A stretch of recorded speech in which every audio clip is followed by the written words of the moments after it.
So again, the instructions for the assignment portions of each one of the Word, Excel, and PowerPoint modules.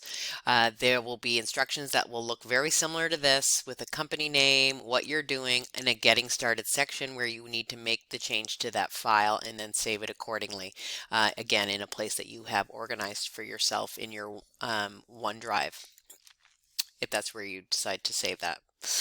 And then you will see there are project steps, and using that file you will then go forward and complete the steps in the assignment. And you can see there's 16 steps there. All of these steps will be mirroring, and so for this example, this is the Word Module 1, will mirror the textbook training that you did in that first portion of the textbook training. So it'll be similar things that you just worked on in the training. And then once you're feeling confident with that, you've submitted it, your mark, you feel good about your mark, you're going to jump into the assignment and you're going to be doing similar activities once you get there as well. So that's, again, the instructional difference between the textbook training and the SAM assignments. Textbook projects all come from the steps included in your chapter.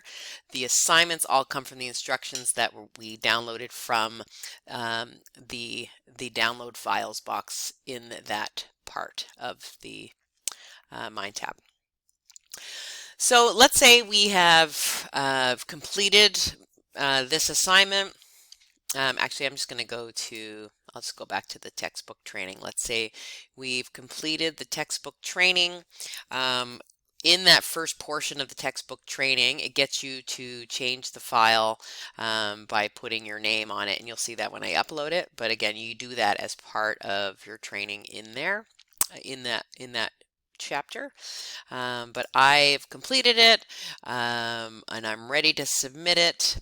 I still have 3 submissions. I haven't done any of that yet. So basically it says upload your in progress or completed files to SAM. You can download the file to work on it or submit it for grading. You can save files in here as you're working on it as well.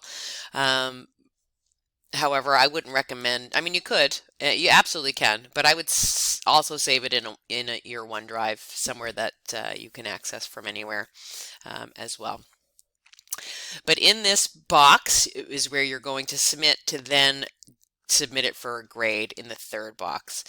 And it will show you down below exactly what it's looking for in the name. So you need to make sure that the file, again, if you didn't save it properly in those instructions that I showed you, for example, in that first assignment, where it had really it had sort of these same things, my name, and then we had to change it to an _2. That would show up for that assignment. This file is the textbook project that we looked at first, and this is what it's anticipating the name to look like, because in the training in the book it gets you to change the file to this name. So that's what you definitely want to make sure it matches. So I'm going to go in and grab my file because I'm all done, and I'm going to go to my Word SAM1 textbook project, and this is the file that it was asking about, which is the letter NPWD1.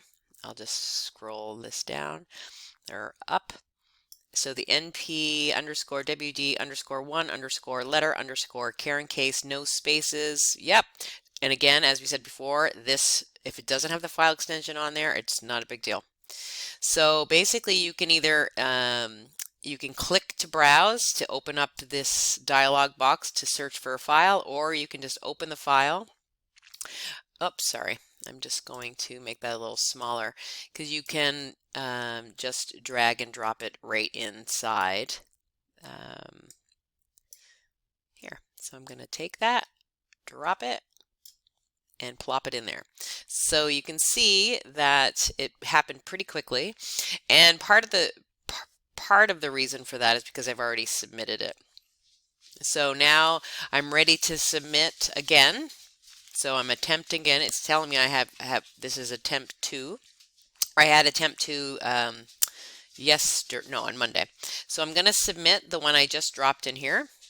It's here. So now I'm going to submit that, and you can see here that it says the submission has been successfully graded. So that's all good.